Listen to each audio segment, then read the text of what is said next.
In the land of Uar, amidst the bustling marketplace and serene pastures, lived a man named Abram. Known for his wisdom and humility, Abram, alongside his wife Sarai, led a life of quiet simplicity. His days were filled with tending to his flocks and engaging in trade with the locals.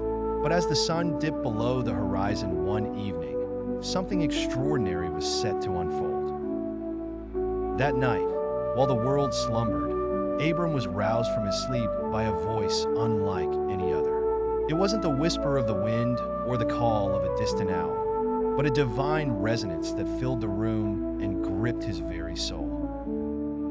It was the voice of God, Abram, the voice called, rich and commanding yet imbued with an inexplicable gentleness. Trembling, Abram fell to his knees, aware of the magnitude of the moment. "I am the Lord, your God.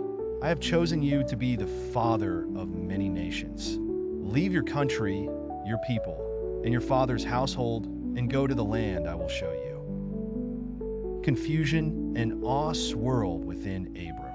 Leave everything he had ever known? The thought was daunting, yet the divine presence brought a sense of peace that quelled his fears. Placing his faith in the unseen, he nodded solemnly. "I will go, Lord," he whispered. As dawn broke, Abram shared his divine encounter with Sarai. Her eyes widened in surprise, but soon reflected the same faith that now glimmered in Abram's heart. They packed their belongings, gathered their herds, and bade farewell to their kin.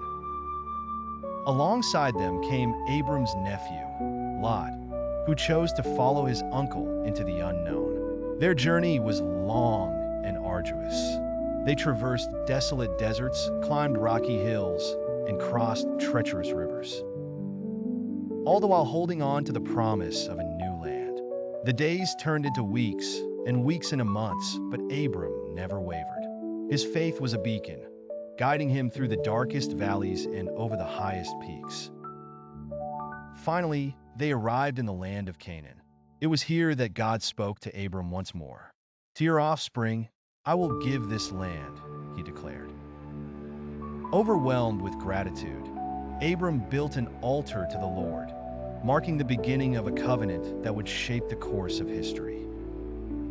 And so, it was that Abram, later named Abraham, began his journey of faith. A journey that was not just a physical expedition, but a spiritual odyssey, transforming a humble man from Uar into the patriarch of nations. His legacy of faith, obedience, and unwavering trust in God's promises continues to inspire countless souls across the ages.